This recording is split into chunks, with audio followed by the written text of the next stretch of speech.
This is the story of Princess Elsa and Princess Anna.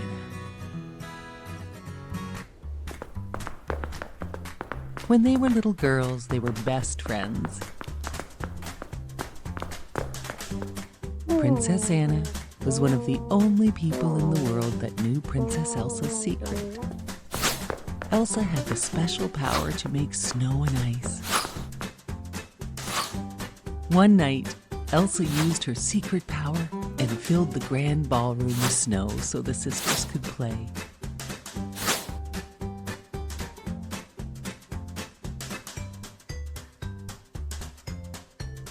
As they were playing, Elsa lost control, and she accidentally hit Anna with a blast of icy magic.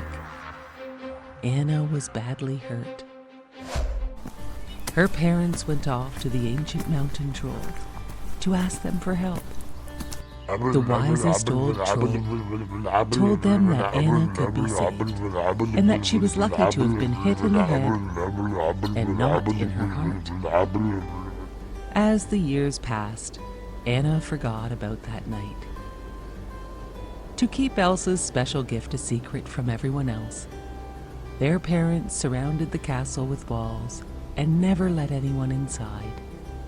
It seemed whenever Elsa had strong feelings, her magic powers would spill out. Elsa never wanted to hurt her sister again, so she stopped playing with Anna.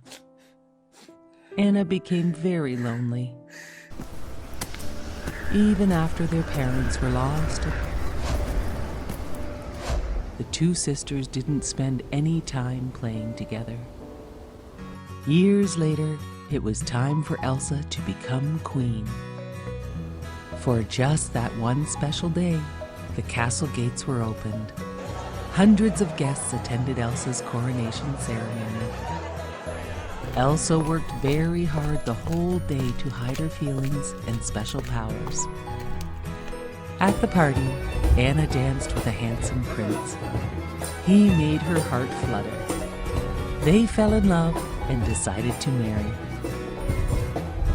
Elsa thought this engagement was a bad idea. Anna could not believe her sister, and they started arguing. As Elsa lost control and started to shout, her secret power was exposed. As ice shot from her hands, everyone stared in shock. Now they all knew her secret. Elsa ran out of the castle and fled to the mountains. It was summer, but Elsa's power had created a terrible winter storm. Anna felt terrible and ran off to find her sister, despite the bad winter storm. She met a magic snowman along the way named Olaf. Olaf knew where they would find Elsa and agreed to help. Olaf led Anna to a beautiful ice palace that Elsa had created with her powers. Inside, Anna found Elsa and told her about the terrible storm. Anna told Elsa she must come back and help, but Elsa did not want to hurt anyone, and they started fighting about her return.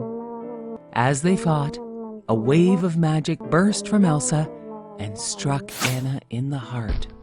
Elsa knew what she had to do.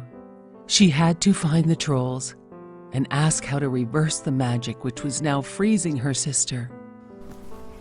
Olaf agreed to help.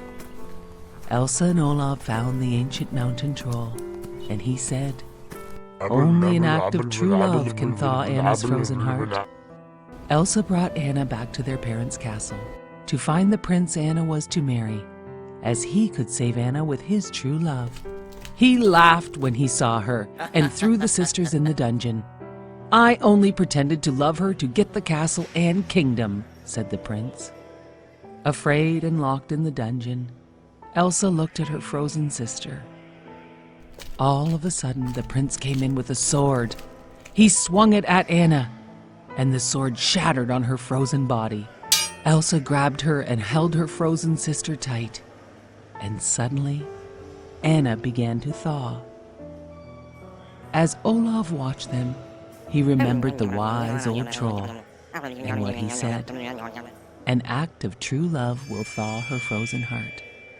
The two sisters' love had saved them and their kingdom. They were best friends again. Even in the summer, Elsa always made Olaf snow so he could never melt.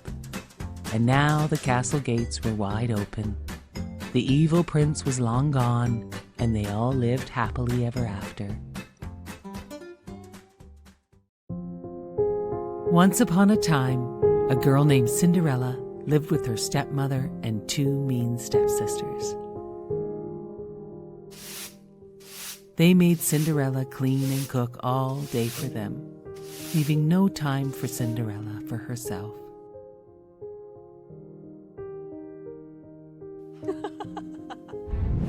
One day, the king and queen of their village announced a grand ball for all the young ladies to attend.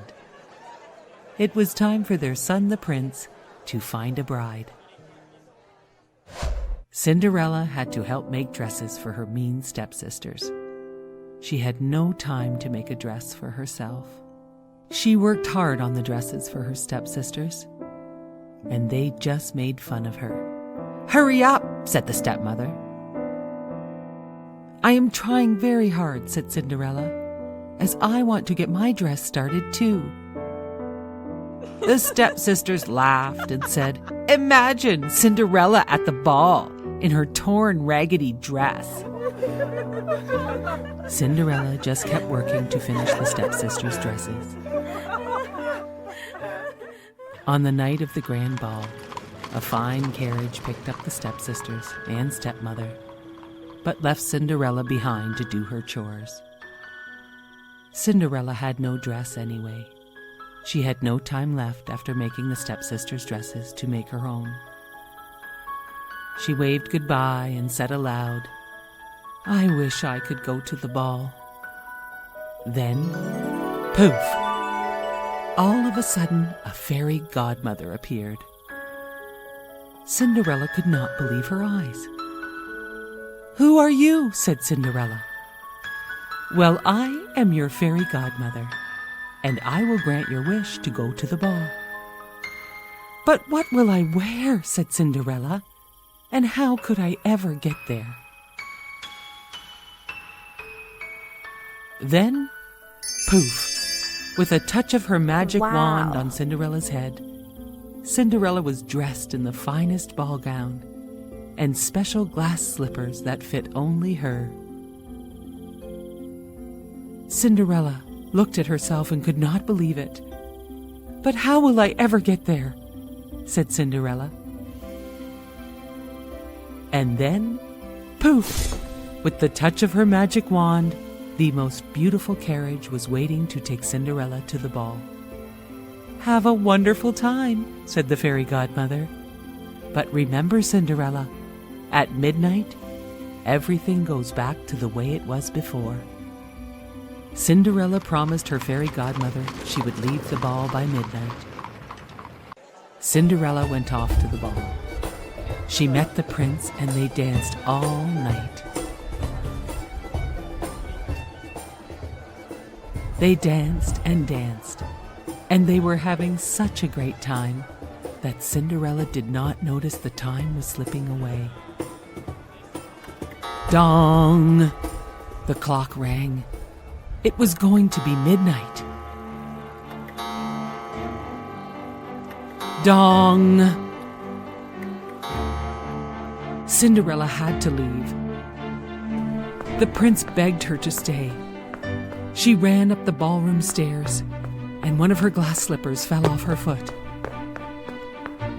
"Please stay," said the prince. "We have just met." "Goodbye," she said, as she waved to the prince, and she slipped into her carriage and was whisked away. The prince was left standing on the ballroom stairs, holding Cinderella's glass slipper that had fallen off her foot. The prince knew he must find her by matching the glass slipper to the fair maiden Cinderella who fit that special shoe. The next day he visited all the fair maidens and finally found Cinderella, who fit the glass slipper perfectly. Her stepmother could not believe it. "How can this be?" said the stepmother. "I can't believe this," said one stepsister. "Cinderella fits the slipper?" said the other stepsister. The prince knew he had found his bride. Cinderella pulled the other glass slipper from her pocket. He said, "Come with me to live in my castle, my future bride."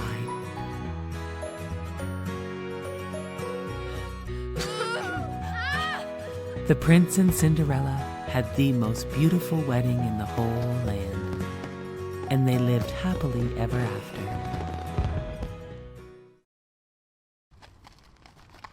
Once upon a time, there was a lovely princess named Snow White.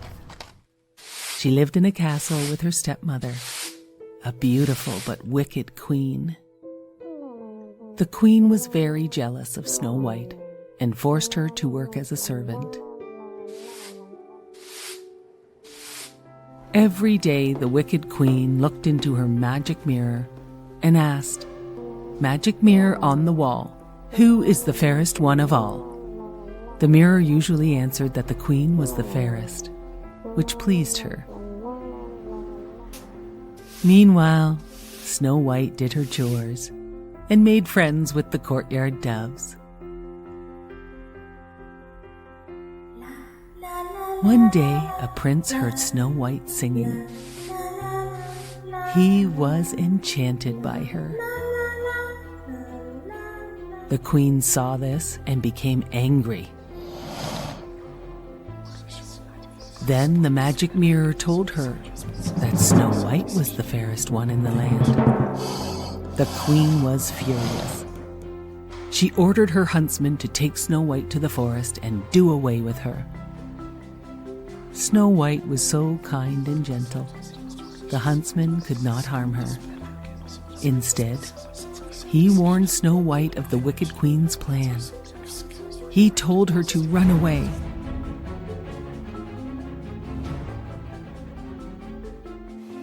Snow White ran deep into the dark forest, alone and scared.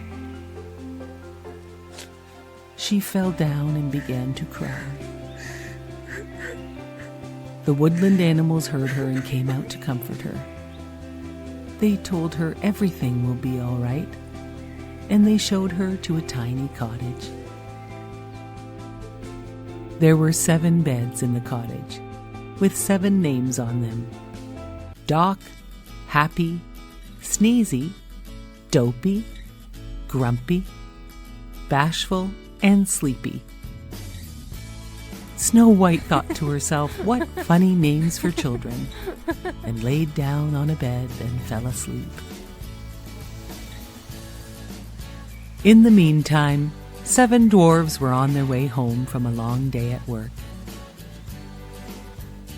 When they got home to their cottage, they found Snow White asleep in one of their beds. "Why, it's a girl!" they all said. Snow White woke up and said, "How do you do?" She told them her story of the wicked queen. The dwarf said she could stay with them.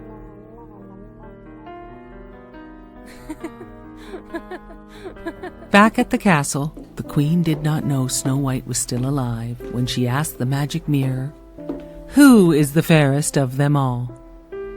The mirror answered, "Snow White is the fairest of them all." The wicked queen was angry. "I will find her and poison her." The wicked queen disguised herself as an old woman and headed to the 7 dwarfs' cottage. It was morning and the dwarfs left to go to work, while Snow White was working in the garden. Working away, she saw the old woman, who was really the wicked queen.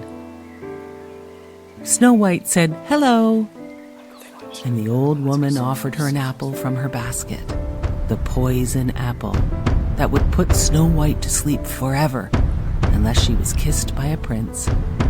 That was the only way to break the poisonous spell. Snow White accepted the apple and took a bite. She fell to the ground and the old woman ran away. The woodland creatures went to get the dwarfs. The dwarfs could not awaken Snow White, so they built her a glass coffin so they could keep watch over her forever. One day, the prince was riding on his horse through the forest and came upon Snow White in her glass coffin. It was her who he saw singing at the Wicked Queen's castle. He knelt down and kissed Snow White. She awoke, and the spell was broken. The dwarfs were so happy. Snow White was awake. Snow White thanked the dwarfs for all their help and said they would be best friends forever. The prince asked Snow White to come and live in his castle. Snow White rode off with her prince, and they lived happily ever after.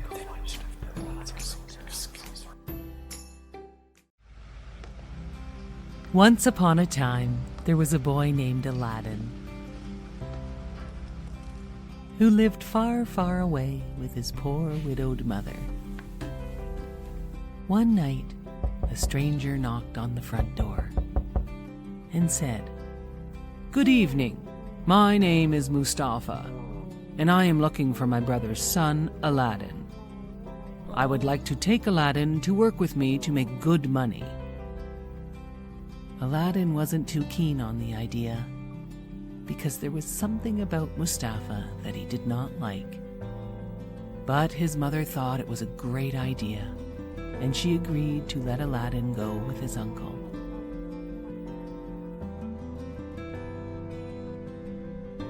Aladdin and his uncle walked for a full day into the desert, until they reached a cave with a small entrance. Mustafa was too big to fit through the entrance, so he asked Aladdin to go inside. Aladdin did not trust him and was afraid he might block him in. But his uncle told him there were gems and gold inside the cave. Mustafa told Aladdin he could take as much as he wanted.